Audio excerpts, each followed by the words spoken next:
Everyone, welcome back to Champions of the Fog. We're loading in for trial number 1 of Prism versus Iridescent. Iridescent gonna be killing with the Oni right off the bat on the Blood Lodge, and we can see a beautiful Corrupted in the distance. I'm your host, Little Regard. Joining me today is none other than Contra. How you doing, friend? Hey, I'm doing well. Thank you for the sweet intro, and I'm happy to be here to cast these games. And we were just talking about it a little bit before this match started, but it's refreshing to see Oni on something other than Cold Tower for once. Blood Lodge might be a little bit difficult as an M1 without much mobility other than his power. But I do appreciate this variety in maps that we're seeing, and I'm curious to see how Sharpie's Oni will perform on the Blood Lodge here. So we have Iridescent killing first with Sharpie performing on Oni right now versus Prism Survivors, and that is quite an early hit, Rue. That is a very early hit, especially with we know that this area is full of filler tiles that are somewhat safe. I was expecting to see a hit around the filler tile, not a, I would say just an easy pre-drop tile, so might have been a ping hit, not sure, but very unfortunate for the Survivors is, yeah, like I said, that's an early hit. Oni's gonna be getting their blood, and the question is, do you just, because it's such an early hit, do you get your power, take the down here in the chase, hook, and then use your power to try and get something started? Or like there's so many avenues. I'm no Oni main, but I feel like if this were me, unless the Survivor is in an unsafe area, I would probably just take this power and leave. This is a good pre-drop by Xander, and they will make a lot of distance. We are seeing this pop of the power onto the injured Survivor, so it's okay, never mind. I was going to say I'd expect our killer player here to leave and try to interrupt some generators. It looks like they are deciding to do that a little bit too late to defend this main building gen, though. We do see Praise on the chase, running around main building here. That breakable wall is going to be destroyed by main building, so it will not be as safe in the future. And that's a very good flick by Sharpie, and that's our first down. We do have one generator on the board with another generator here by the killer shack with about 40% progress. But so far, I do think this is a good start for Iridescent on the killer side. Sharpie did get an early hit and translate that into an early first down and a pain res as well. So overall, Sharpie, I do think is looking strong so far. Yeah, it looks like they are even rotating over towards the gent that was being worked on, so they might catch a Survivor out. This whole time, though, Xander has been bleeding out. Obviously not during the power, but they actually do locate the Nancy. Nancy's gonna be hanging around over here, not using the dump truck, instead just going straight for this one of these filler tiles we were talking about earlier, dropping the pallet and moving on to the next one. Unfortunately, this pallet is gone. Brutal strength kicking and just leaving, going back to this unhook. I actually don't know who came in for the unhooked. Oh, it looks like it was Tap. We'll see how they use the shack here. Gen's still regressing. No gens on the in the progress right now besides the one at shack, it looks like. So the gen pressure's definitely lagging behind here. Yeah, I agree. We are not seeing the typical bamboozle we'll see on Oni in a lot of these sets. Maybe because the main building on this map is not quite as powerful as it is on the usual Cold Tower. But Lily is able to, our tap player Lily is able to get out of the killer shack and drop it without eating a hit here. We do have this pallet gem that's dropped but not broken. But Sharpie may opt to drop this chase, but actually going to commit here. We do have brutal strength, so that will be a fast kick. And now these survivors have all reset in the HUD. We see all 4 survivors are healthy, but that did come with a trade-off. As you mentioned, there wasn't any generators cranking that whole time. So right now, we do have an Oni in power and does have information on at least 2 survivors here, and we are kicking that generator with eruption. So I just think if Sharpie finds a tunnel out or is able to get a hook in a very good spot in the middle of a lot of gens, I do think that they can get this pressure back. But if Prism plays slow here, they also have a chance to take control of this game. If this power runs out and there is no down, then I think Sharpie's back to square one. There will not be enough blood for power. I think you'd be correct, because yeah, they were resetting while they were in power, so the blood wasn't dropping during that time. Also worth noting, I don't know if you noticed this through the deja vu, but the 3-gen on shack side is actually quite an impressive 3-gen. However, Oni's not in that area. We saw that Nancy was working on that generator. Oh, I don't know if they saw the shadow of a survivor, but yeah, they completely stealthed out this power. And yeah, I don't think there's any blood orbs in the vicinity, which is going to make it very, very difficult. A good start for Oni, but not a good mid game here. Checking the basement as they know that at least one survivor had to be here, but I don't think there's anyone in the vicinity. I think they've all stealthed away. Yeah, Nancy's just in the back. Yeah, Wow. very strong start for Sharpie, but the momentum shifted. Now Prism is, I would say, if they play careful and slow here, they are back in control. The Sharpie is just deduced back down to a regular M1 killer with no anti-loop power and no way to insta down these survivors. And that setup by the Killer Shack with that 3-gen is quite strong, especially because a couple of those generators in the quarter are not quite safe to work without an exhaustion perk like Sprint Burst or Lithe to get away. But you know, we might eat our words. There might be enough blood for power here. Only a few more orbs. There might be some near the 1 o'clock area, but Sharpie's not going there. Some maybe they know they're just a little bit short, but there was a lot of blood there by the bus, which is almost enough to fuel the power. And our top player is going to go ahead and drop this pallet and wins the stun. But Brutal Strength coming in. This will be a guaranteed hit. And there we go. We have power again. So I do think Sharpie now, if they want to pull this game back, they need to find a survivor working with one of these gens and get a hook near the objective, because if something doesn't happen soon, they might be in trouble. And again, making the same decision before that backfired, popping power and leaving when they don't have information. So if they find somebody, this is very big. But if Sharpie doesn't find anybody, we might just see a repeat of them stealthing out this whole power. I think you might be right. And we do have scratch marks. Somebody is in the vicinity. The question is, I think it's the injured Tap. Not 100% sure where they went. Oh, it looks like they're already at the fun bus. So only gonna have to try and get a hit around this corner. And yeah, they're just gonna force Locker. It does make a lot of sense. But this is, yeah, I was about to say they used 3/4 of their power. They're gonna get eruption procs, but there's, like you said before, there's still just no blood. Hey, you got a little bit up here, and that's about all. This is looking kind of nightmare scenario. I mean, to be fair, it seems like they've only got 2 major gens worth of pressure. That is gonna be a pain res. It depends on, do they, if they have a, if Sable's been working on a third passively, then yeah, Sable's been working on a third passively, so they do have 3 gens ready to pop almost. Yeah, Prism pulled back this this pressure with all this generator progress. We did kick that generator by the hook, but did not put eruption down on it as it was on cooldown. And we are seeing Xander about to pop a gen, as well as I think Autumn as well, an anti-player. So right now we are potentially looking at 2 gens remaining with only 2 hooks on the board. Yeah, there we go. They have popped the 3rd generator. And at this point, it's, you know, you almost want to beg the question, what should Sharpie do here? Is it going to be a situation where they need to try for tunnel out or go for freshes? Because I almost feel like it's a little too late to try and solo somebody out. I feel like Sharpie here just has to try and spread pressure, get some pain res and eruption, and just hope they make a mistake, because right now this power will take a little while to get, and these survivors for one chase can maybe finish all their gens. So Sharpie needs to make something happen. Absolutely, yeah, it's a bit of a dire situation. Yeah, we even see the one gen that was being worked on by Sable getting missed skill check there. But yeah, they're gonna get their power again. I never thought of Blood Lodge as a map where you can stealth out so well, but the survivors have made a map kind of like, this would be Dead Dog level stealthing against Oni, I would say. So yeah, we got one last power, and if they don't make something happen with this power, I think it's lights out. I would have expected a, you know, 6 to 8 stages for Oni, and if survivors deny Oni that much pressure going in, they set their killer up for a very good win condition. A head-on play coming in though, I believe from the Sable. Was it Sable? No, it was Hari. Oh, that was a great head-on play, and a little bit of a miss there. Xander does get out of that and is able to make this pallet. We'll have to play 50 though. Does get the stun as well, so Xander so far is alive. They are gonna connect this to the bus over here, but this pallet I believe is gone. So I wonder if Sharpie will commit to this. And looks like they might have lost Xander a little bit. They are just sitting around this rock, and power is gone. So I just think Sharpie was in a position to dominate this game, but I do think made a couple hasty decisions and popped power without enough information. And now we're seeing how the survivors are punishing that. Absolutely, and we see that Sable's working the gen and is going to be able to sprint burst away, not get in any danger whatsoever. And the Oni doesn't have any power at all. This is rough. They've got Bloodlust 1, Bloodlust 2 will kick in shortly, but they've got to get a hit and then another hit somewhere else. And yeah, just going to drop this pallet. Even with, I feel like you have to wait for Bloodlust 3 in order to get something out on this pallet. Yeah, definitely be very difficult. The survivors can check spot this. With Bloodlust 3, as you said, it might come in here.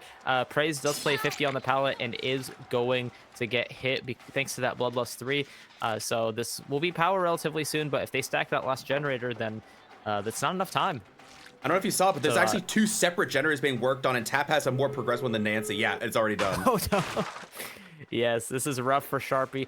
If I'm not mistaken, I believe Praise, our Sable player here, is a fresh hook. correct me if I'm wrong, and if they confirm this death, I think that would be 5 stages, unless I'm misremembering who got hooked. And I think 5 stages is probably the best you could hope to salvage out of the situation. Yeah, I think they actually have been hooked already. So Oh, they have been. yes, Ooh. this represents 4 stages instead of 5 even. So they would prefer to have found Tari baiting the swing. This survivor has hope. They're chasing the hope survivor, going into basement, wasting all the time in the world. And they're gonna leave this killer with 4 stages. That is incredibly brutal. Survivors played this. They had such a rough start, and they brought this back in every possible way. Yes, I definitely agree. And as we saw, that first hit came in so early. As you said, that was a very rough start for our survivors here. But I just think this is a very, very good showcase of why positioning and stealthing against an Oni is so important, especially when there's nobody in chase. I do think Prism, with how that game started, was pretty much on pace to potentially get 4K'd, but they end up giving only 4 stages. And I do want to say, I think at the very end here, Praise, our Sable player, running down into the basement and forcing Locker was an excellent endgame play. Oh, yeah. Because that just pretty much guaranteed Sharpie couldn't pop power and slug and go anywhere else. And on top of that, all the way in the basement, very far away from the exit gate. So I think Prism played that mid to late game very, very well. Hello, everybody, and welcome back to Champions of the Fog. We are now starting our second trial for our Prism versus Iridescent matchup here. Last match, we did see Iridescent's killer Sharpie get 4 stages here with Oni on Blood Lodge. So right now, their Survivor team on the Survivor end, Iridescent has to walk away with this, giving away less than 4 stages. It has to be a clean 3-stage game or less than that for them to take the set win. So I do think Praise here has a pretty lax win condition. They just have to get 5 stages or 4 stages, 3 fresh if I'm not mistaken. So Yep. Praise and Prism here should feel pretty good about this. And right now, I wonder if we will see an early hit like we did last game. We are. Yep. That was actually a brutal hit. Like, you saw that they were like, no, there's no way that hit. Oh, that is unfortunate, but regardless, like you said, early hit coming in. Fun bust just like last time. We'll see if we can make it last. I will say, I'm looking at the add-ons, very much the same add-ons as before, so we're gonna see some speedy Oni. Power in hand. What are they gonna do with it? Are they gonna pop it, get this down? Honestly, I think you could just like chase this survivor normally, get your down here. Nope, they're gonna leave. Oh, yep, they are dipping away from that chase. Looks like Praise is opting to instead interrupt some generators here. They are going to kick, and as we see, thanks to that yellow bar, that is Brutal Strength yet again to help get rid of some of these pallets easier and also kick these gens a little bit faster. And we do spot out some scratch marks here. There is a healthy survivor around this area. And Praise checking the wrong locker. Our Nancy player, Shay, actually jumped into the other one. But regardless, they'll be going down. They were not able to use their exhaustion perk live at all. They were caught out at that pallet, a little mispositioned, and early hit and pretty early down as well. So Praise, just like we saw the Oni from last match, I do think is off to a strong start, but they are worried about a pallet save. Looks like we do have a survivor nearby, so I wonder if we'll see that come into play. You would think. Oh, do they actually get this? No shot, right? No. Oh, they were like a meter off. That was really, that was really definitely a close call. But no, that is a very early first pain res, and we haven't seen one generator pop for that first hook. So what are your predictions for how this trial will go, Rue? Do you think Praise will pop off here and 4K, or do you think we might see a little survivor comeback like we did last trial? Well, considering the survivors have to play ultra aggressively, despite the fact that they're trying to play to a impossible win con, it's going to make it look like a blowout potentially because they didn't reset Tari during this time, so there's going to be blood everywhere once again. This could easily be a 4K1, 4K2 scenario, and it's sheer because the survivors have to play so aggressive. We've seen it before where really tough win cons have to come into play, and you play aggressive and you somehow eke it out, get the tired win condition, or it's a blowout on the opposite end. It's like, what, we tried. Yep, definitely. And we are seeing the chase onto our Adam player, Shang, come again here as a first generator pops. And I do think Brutal Strength, I mentioned earlier how normally we see Bamboozle and Oni, but I do feel like Brutal on Blood Lodge is a bit better because there's a lot more filler pallets that they can use rather than a strong main building window. We see the other hit come in onto our Adam player here, and looks like Praise is just choosing to leave this chase again. They want to interrupt some gens, and I do think if they're playing for best result possible, I do like this. But also a part of me is worried for this killer, because with this win condition, they could easily just get a hook and camp in power and secure at least 3 or 4 stages before endgame. And it's possible that they also have an endgame perk to help at the end of the match if they opted to bring one. So I respect Praise for going for the best result here, but I am a little surprised to not just see more safe play, just popping power and taking whatever hooks you can and getting that pain resonance. But we are getting a second hook on the board here, and that will be a second pain res of the match. So I do think that win con is starting to creep up. We're already halfway there. So Praise here does have a lot of blood, and yeah, this is already another power. That's a big blood bank there. Oh, big blood bank. Oh my word. Yeah, it's also really cool because like you said, Bamboozle, staple on Oni. Like if you're playing Dead Dog Saloon, probably even Coal Tower, you probably bring it. But yeah, like Blood Lodge, just so many filler palettes. Brutal Strength is definitely the way to go. But even then, like endgame perks, like Oni is good with every endgame perk. If you want Rancor, great, you get idea for your power. If you want Noed, great, you get an extra down. If you want No Way Out, great. Like every single perk is just winning for Oni on endgame. Yep, I definitely agree, and I feel like if Praise expects these gens to fly, then they will most likely have something in the back pocket that can help them at the end of the match. But right now, this is looking very scary for Iridescent Survivors. I believe this is going to be hook stage number 3 and potentially another pain res. So the last match we did see 4 hooks and only 2 freshes. So right now, this win condition is creeping up very, very shortly. One more hook on anybody, and that will be the win for Team Prism. Absolutely. We do see resets coming in a little bit too late. Again, it's so hard to find critique in the way the survivors play in these kinds of situations, because like it's literally a win con that you can't be reasonably expected to hit, and like they're just doing their best and obviously resetting the side. They actually find the reset, which is kind of insane. Insane killer sets, getting the flick. And they have another survivor inside too. This could just be a 4-4. It might be one. Oh my gosh, another disgusting flick by Praise. I was almost expecting them to try and force the locker, but I think they were a little bit too far away from main building to make it. And I do like this play by Praise, just taking the hooks that they can. We will see our Nancy player get that on hook while this hook is happening.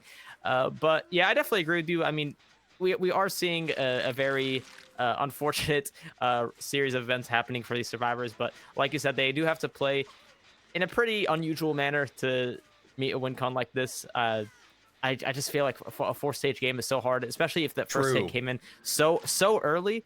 As early as that first hit came in, you kind of just have to do something weird and hope it works. But unfortunately for Iridescent Survivors, I believe the win condition has already been met. We do have is it did we get all 4 freshes? Is this what this is? And one of them just wasn't pain res? Okay, that's what it was. So yeah, the win condition has already been met for Praise and Team Prism, but I'm excited to see how the rest of this match rolls out. I want to see, even though the win condition isn't achievable anymore for Iridescent, I do want to see them try their best and salvage a bad situation and get some more gens done before this match is all said and done. Agreed. Yeah, so the one thing that this Sony's doing drastically different than prior is they're literally just like, they see a server, they pop power, they get that server, and then they just immediately pick. They're not trying to go for any kind of fancy formats. Like, they're not trying to really make super aggressive plays. They're playing this strategically, calculated, and just very safe, which respectable. I mean, like you said, they're playing for the best possible result, even if they know that they had a really simple win con to try and meet. They're playing this very, very mechanically correctly.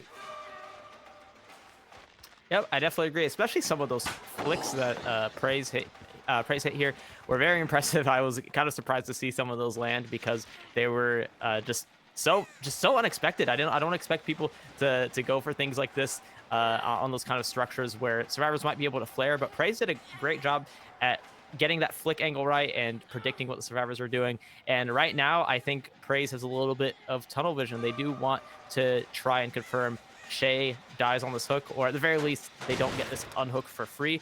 We are going to see a kick onto the main building generator with Eruption down on that as well. And if Shay dies on this hook, this could easily be a 4K2 or 4K3. And it looks like they're dying any moment now. They're not pulling this. So, yep, Praise right now just has to interrupt one gen or get a quick down here. And I do think with Eruption on this generator, I think 4K2 is the most likely thing we'll see on the cards right now. I think you would be correct here. We see Balance Lightning coming away. Tari's going to get a bit of distance, but is it going to be enough? Flicking around the side, and it's just enough to get them the distance they need. Going towards Fun Bus. They have a filler pallet as well to the side of it. Not eight. Oh my goodness, I thought they were going to get flicked there, but they actually managed to 180.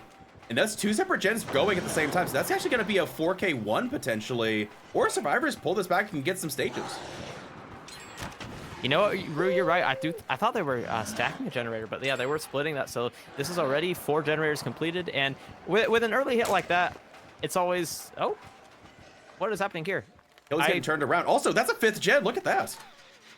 Wow. Okay, I was a little confused to what happened to that chase there. I don't know if Praise lost them for a second, but yeah, this is one of those things where if you see a hit come in that early, I kind of just expect the results to be a 4K1. With how there was some snowballs here in the match, I was a little bit worried for Iridescent Survivors here, thinking it could be worse, but right now they are impressing me a little bit. They had more generator progress up their sleeve than I originally saw, and unfortunately they had to play injured to pop those gens, so Praise will have power pretty much the rest of the match, and just has to find out that Survivor working that gen. In a 3v1 with Eruption and power up, if they play perfectly, they definitely can stop this generator from popping, as we see this down come in onto sensitivity here, and that will be another pickup, probably right on top of this high progress gen. And I think Praise is just going to try their best to lock in a 4K1. You know, they've already won this set for their team, but again, going for the best result possible. I always respect plays like that, and I don't know what Shang is going to do here, or Adam player. Are they going to stick the gen? They're getting pushed off, and if this unhook doesn't happen now, I think this will be game. It might just be.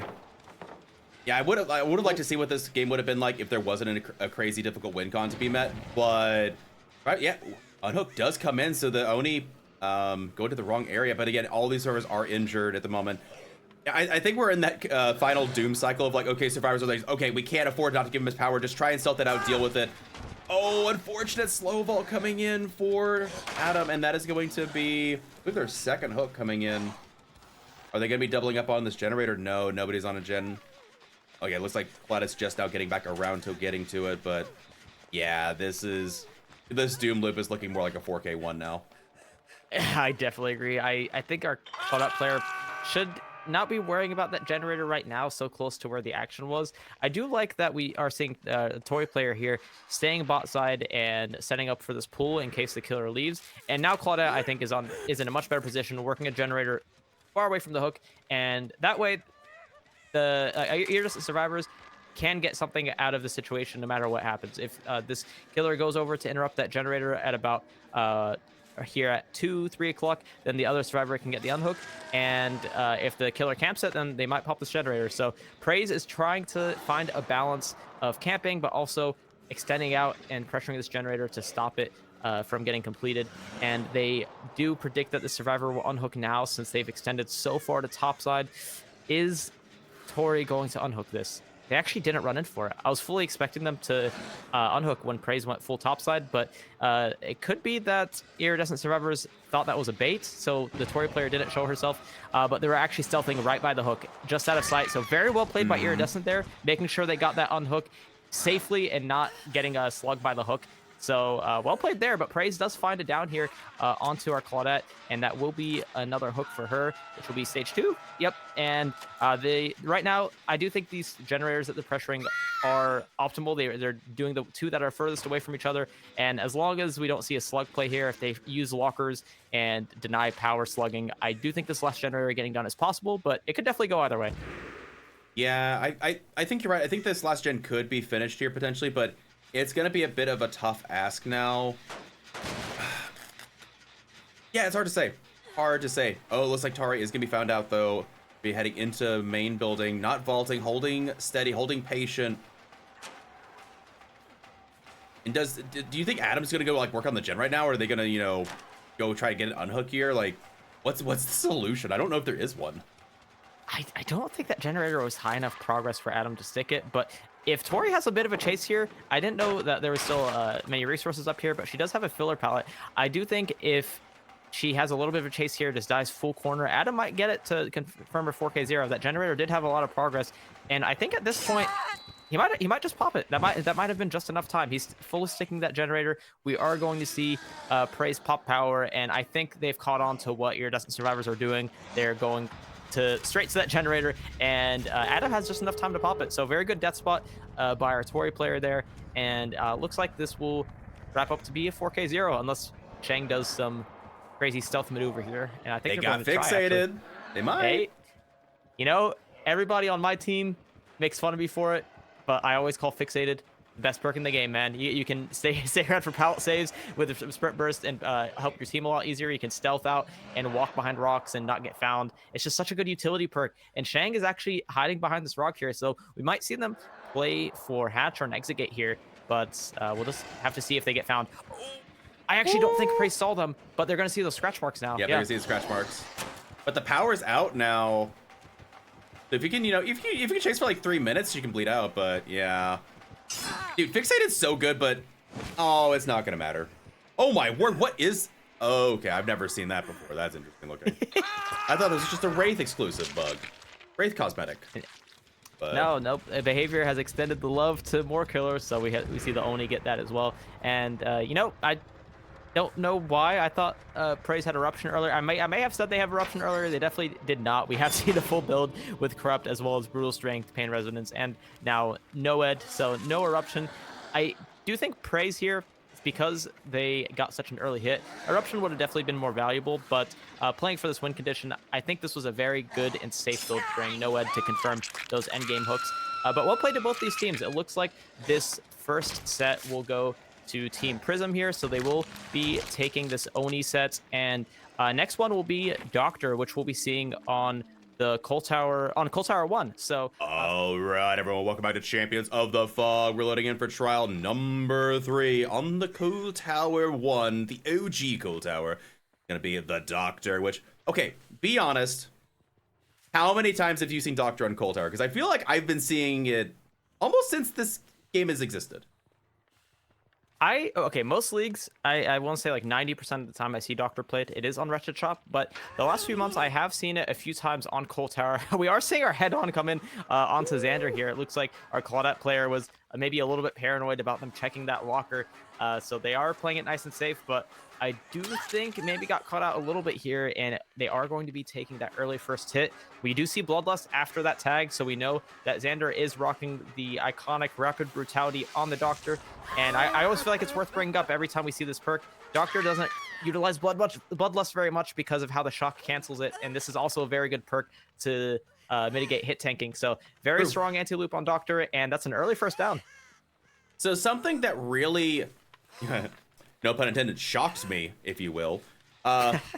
This is the first time I've also seen a Doctor ever walk to the other side of the map and not static blast right off the bat. You notice that? They didn't static blast. They didn't look for anybody. It's like, no, I'm just gonna find a survivor and just, you know, take him out. Yeah, now you static blast. Yeah, I think Xander was suspicious of somebody in that area, and had that head-on not happened, I do think Xander would have used a static blast shortly after, but that head-on just changes Xander's plans because they had a free chase right there. But we did see that first hit come in that first hook come in pretty early, and that also was a pain resonance. So right now, in exchange for that first hook, we don't see a lot of generator progress on the board, and there is a bit of a generator setup around this hook. So I do think for Xander and for Team Prism, that is a nice start to this Doctor game. And also worth mentioning, last set with the Oni, that was Team Iridescent's pick. So Prism should feel pretty good about taking the set of the opposing team's pick, and now they're maybe in their comfort zone here. They did pick Doctor. They should feel pretty good about it, and I do think this was a strong start. We do see Shay, our Hinatu player, coming in for this unhook, but solo unhooking against Doctor is a little difficult, but they actually do squeeze it in and avoid that static that shock. So good positioning by Shay there to guarantee that they get that unhook and only get away with an injury. They don't even have to trade. Yeah, I'm really surprised that the Doctor it felt like they almost let it happen, but yeah, Survivor's actually playing this really aggressively, because I thought they were going to let him go to second stage. We saw a lot of gen progress in the meantime, but they actually did all break off their gens to try and take some aggro, get them off the hook, but unfortunately, that shot coming in right before Coletta could vault, and that's going to be second stage in a much more central location. The one gen does go down. Looks like resets are also happening in the meantime. And I don't think we have any other gen pressure to speak of at the moment. They're going to interrupt this heal.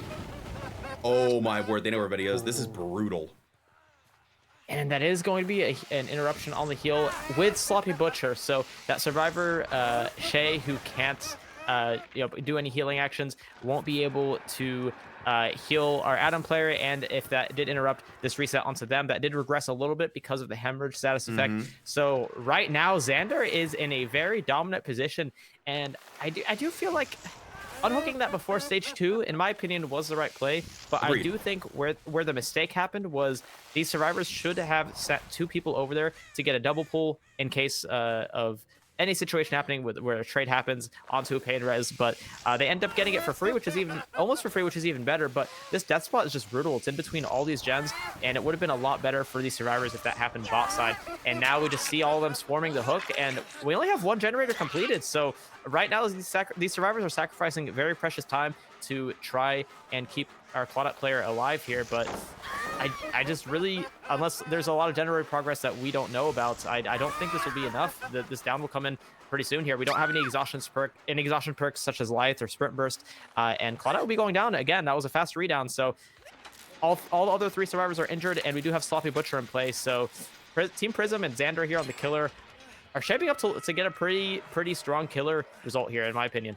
I would agree. If this doctor comes in and is able to blast this and interrupt this heal, this might be... Yeah, the survivors have to leave because they only get 1 reset in. This doctor... Yeah, I'm about to say, I'm beginning to understand why they picked this, because this doctor has a insane amount of pressure right now. 2 gens in, they already got 1 death, and they've got 2 survivors injured. The doctor looking to the sky wondering, why did that miss? And that is going to be another hook coming and possibly another pain res. And I don't know if they have any other gen pressure to speak of. Tari's heading back up to main building to work on the top gen. But 30%, 40% done, but it's going to take a pain res here in a second, potentially. I'm not going to lie. This might be some of the most insane doctor play I've seen in a long time. The just sheer amount of pressure that they're able to exert on the survivor squad is amazing. Yes, and I do think that's partially because, I'm not sure how familiar or how often Iridescent plays in doctor sets, but a very big part of these doctor sets is altruism and helping your team stay alive, not just hit tanks, but also dropping pallets for one another and getting those double unhooks, which we did see a double save come in earlier, which was good. But I just think that first down and then that redown to get the tunnel out was just a little too quick. And I feel like if Iridescent had a bit more of that support for each other on the survivor side, that could have prevented that tunnel out for longer. But again, this isn't their pick. Maybe this is something they don't play super frequently. And we are seeing Tori win that fake on the vault, and actually wins that vault again. So right now, getting away from that without an injury. But right now, I just think Iridescent on the survivor side is in damage control. They just need, I think they know they're going to die. They just need to try and get as much generators done as they can before this match is all over. And good shocks by Xander here. They're not letting Tori win that pallet. So another hook, and these survivors are still injured. This is still looking scary. I completely agree. They got the unhook in that time. Still were not able to reset despite that, and that's going to be another pain res potentially coming in here. Yeah, I'll be honest, I don't know how many more gens the survivors can feasibly do here. Like arguably, you should be able to get 2 more done relatively easy, but this doctor's chases have just been super fast. Even that one with Tari, that might have been the longest chase of the game so far. So just not a lot of time. Yep, and part of it is also because Xander here is, I think, utilizing Doctor's Kit and these add-ons very well, using that range add-on to deny that main building window from far away and timing their shocks well. So solid killer play. Iridescent here is definitely putting up as much of a fight as they can, but also taking into consideration these perks, that rapid brutality helping end these chases sooner, and that sloppy butcher keeping those survivors injured for longer, on top of the static blast interrupting that with the madness levels. So Xander right now is just getting the best out of all dimensions of the doctor's power here, and they are playing a little bit close to this hook. They did see that reset come through, so I believe Xander here is comfortable sitting at this hook and confirming a second stage, because they are pretty sure that they won't see another generator pop for this since they were busy resetting through Sloppy. So I do like this play from Xander. However, if they don't want to lose unnecessary gens, I believe they should leave immediately after the second stage comes in. Yeah, exactly. Which we are going to see them do. They are suspicious of that main building, so they'll go up over there. And I mean, I'm very confident Iridescent can pop at least one more generator, but outside of that, I'm not too sure, Rue. Yeah, I would tend to agree. It all depends on if Adam is able to stick third gen and finish it, which honestly at this point, I think you might as well. If you get the unhook and you can't get that generator, then what are you doing? Oh, I don't know. I think Renato might have not realized they were coming up the stairs. Just it might have been looking away, and that's going to be a tag on Renato, which means that, yeah, Adam's going to have to come in for this unhook, but I think they're, yeah. No, they are going to come in for this unhook, which means they get shocked off of it because of the detonation delay. Trying to do their best, and that will end up being a hook trade. They are able to get through the shock. But again, you could just take this hit, go after, like every line here is winning. They didn't complete the gen. Yep, Xander here still in such a dominant position, and right now that was a very even though they got that unhook, which they needed to, it still costed them so much. They had to trade. We have a survivor on the ground, and we only have one survivor up and running, able to progress the game. This. And they don't get this. Yeah, they don't get this pickup in time. So oh no, it's just.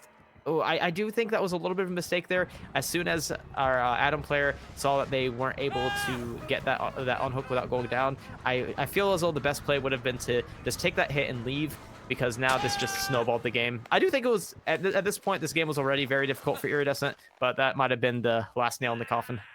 I agree. Yeah, not even, like, one more gen at least gives your doctor, if they have, like, 2 or 3 good chases, bring Devour Hope, try and get something going in that regard, and then maybe try and snowball. But, like, 2 gens? That's, yeah, that's going to be rough. So I think you might be right. Not to call it preemptively, but that might be enough to just solidify. That's going to be a tough win condition. But, I mean, again, hats off to this doctor. This was some of the better doctor play I've seen in a hot minute. They were very mechanically sound. And it's funny because I don't feel like we even got to see them on a lot of the tiles you would normally see a doctor mechanically try to work on them. We didn't see them on a filler tile. We saw them essentially on this one side of the map, and we never left the game. Yeah, the doctor's like, why didn't you finish this? Doctor's kind of having the same question we are. Yep, and that's what I was talking about. Yeah, instead of committing to that unhook, they could have just taken that injury and came back and pressured this generator here, bot mid, and just stuck it. And if the doctor pushed them off of it, then the other survivor could have gotten that unhook and just forced the killer into an ultimatum. But instead, Xander just had all the pressure with that trade. And yeah, that ends up being a 4K3 for Xander and Team Prism. So hello, everybody, and welcome back to Prism versus Iridescent. We are now coming into the second trial of our doctor set. And last match, we did see Xander here on for Prism on the killer side get a 4K at 3 generators remaining. So now that sides have switched, these Prism survivors, to meet their win condition, simply just have to pop 3 generators. If we get down to 2 generators remaining, then that will be a win for the set and the entire matchup for Team Prism. So very achievable win condition if they play this nice and clean and don't make any big mistakes here. And we are seeing this first chase come in onto Xander here by the main building. A good pre-drop forcing that kick and getting a lot of distance for that. And I do like how Xander is starting off this chase, playing it nice and safe. And I do think our killer here for Iridescent, Sharpie Gun, is just going to leave and try to interrupt, and does find a double. So I do think this was a nice find here.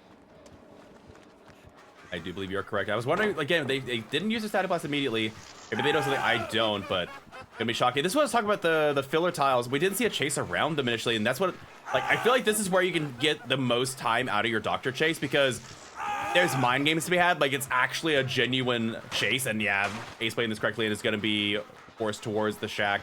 Do we see the doctor break off? No, they're gonna be continuing chase. Yeah, just drop this pallet, waste as much time as possible. We see one gen cranking away at about 60-70%. We see 2 other ones at 25 and 50%. Yeah, this is exactly what the survivors need to do. And Doctor, probably, honestly, it feels bad, but you might want to, like, get a tag or a resource and go back to a different gen. I don't know how long you can commit to this reasonably. Yeah, without an injury happening so far into this chase, it will be costly if Sharpie decides to commit to it. And Velociraptor playing that chase very, very well, dropping those pallets early to deny that shock that would interrupt the pallet drop, and winning those mind games on the drop pallet. So very well played by Velociraptor there, and we are seeing the chase transition here onto Praise, and they almost make that filler. I did not think that would be a hit, but Sharpie gets that with the very end of their lunge, so nice swing for them there. Does see that Praise is under a pallet. I like that, doing a big static blast there to make sure there's nobody here for this pallet save. And we do see that generator highlighted in yellow, so we do know Eruption is in play. And it looks like Sharpie is going for this hook onto the hill, which could be very good, especially if it's a Scourge hook. And 2 generators popped for that first chase. So this is already tie condition. Very good start for Team Prism so far. And now Sharpie, the best thing they can hope for is a tie. But right now, Prism just seems to be in control of this trial. Absolutely, and I think they were hoping to get a Pain Res before that second gen pop, but not quite able to, as their Pain Res was not near the location of the down, and now getting back in chase with the same star as before. Ace will take a tag, though, for their effort. Going back, I imagine, towards the Shack. Yeah, but I say, even with Shack Pallet gone, this is just such a better tile to loop at. He's got a lot of distance between it. Yep. Well played by Velociraptor so far, but they were chased here earlier, and they do know that these resources are gone, so they are going to try and make distance to another pallet here, and they are not able to drop that, so I think at this point they just should try to die at the edge. But oh, did they make that? No, they're dying under pallet. We might have a survivor nearby. This unhook happened not too far away, and that is an Eruption proccing on this generator, and they actually were healing under hook. We did see those screams on the hill there, so I believe that is a tier 2 madness on those survivors, but that is going to be another hook, and most likely another Pain Res before this generator gets done, because Velociraptor, I believe, can be carried to that hill. Yep, we are seeing that hook come in onto the hill again, so that's Pain Res number 2 coming in, and right now Sharpie just needs to spread pressure here and easily finding these survivors, and has information on them, going to deny this God Rock getting any value, and good zone by Sharpie is going to force Praise to run and not have much to go into, so that will be a tag. And Praise is also in tier 3 madness, so if they leave this chase, then Praise will still be busy having to snap out of it. And did they make that? Oh, they do make that. Okay, yep. So well played by Sharpie here. This would be a second stage onto Praise, so we are going to see Xander pop that generator in exchange for this hook if they stick it, but this would be win con, so that's worth it for Team Prison. They just need to pop that 3rd gen. Yep. Absolutely, and that'll be the win con secured for Prism. They will be taking this 2-0, but now, obviously, both teams still going to play it out for the best possible result, as they are professionals. And Foxmina on Tatari. Being around this... Okay, I've heard different words for this. What is this tile? I've heard a lot of different things too. I just call it a variant gym. I don't know if that's what most people call it, because it's not a jungle gym, it's not a 4-lane, it's not a filler palette because there's a window. I just call it a variant tile. That's just what I call it. We do see them. Yeah, we do see them a lot on Macmillan as well as Auto Haven, I believe. They're a little weird, but yeah, a little hard to calm out for your team if we're not on the same page about that. But Praise is on Death Hook here, and Velociraptor has been hooked once, if I'm not mistaken. But I don't think Sharpie wants him. I think they want to go for this tunnel out and get Praise out of the game. And in the distance, we see Autumn, our Nia player, having a generator. It's about to pop in a moment here, so we're already down to 1 generator left, and Xander here making the right play, helping their teammate get out of this and setting up for a hit tank. But Sharpie lost Sable for a little bit there. They actually make main building for free. I don't know if they just lost track of where Praise was running, but now Praise can just run around this main building, and whenever they need a hit, Xander is there. So this can waste a lot of time, and Autumn should be able to get a lot of progress in exchange for that. So Prism playing this nice and clean. I do like what I'm seeing. There's just enough altruism, but not too much to make them all drop dead too early into the game, and they are prioritizing these generators. So Prism is looking very strong in this Doctor set. Yeah, they're doing a really good job. And again, chasing main building, it's just such a good loop against the killer. You get so much distance between them. You get to deny chase from even starting sometimes. And like, we chasing Ace out here around the chassis, going back towards main building. Again, survivors just understand fundamentally, like, this is just a great place to loop Doctor. And even if you break down the doors, like, there's only so much you can do. Yep, and that was a bit of a late shock by Sharpie. Sharpie started that shock animation almost when Velociraptor was already at the window. So they are actually able to just make that vault and waste some more time here at this double window tile. And Sharpie's opting to just leave. The Velociraptor's already been hooked before. I think they want to go for a fresh hook survivor here, maybe looking for Autumn or Xander. Do find out Praise, but this is not who Sharpie wants. Praise is only worth one more hook stage. And again, they're doing it again. That we saw it in the first set against Oni. They're just running into basement to force Locker to deny any survivor that's more valuable from dying. Yeah, nothing against Praise. They're just not very valuable right now. They're only worth one hook stage, so they know the killer doesn't want that. Yeah, the Survivor Squad knows what's up and has definitely played around this killer. Oh, oh no, do not. Okay, that's just disrespectful. Very well played to get that hatch at the end.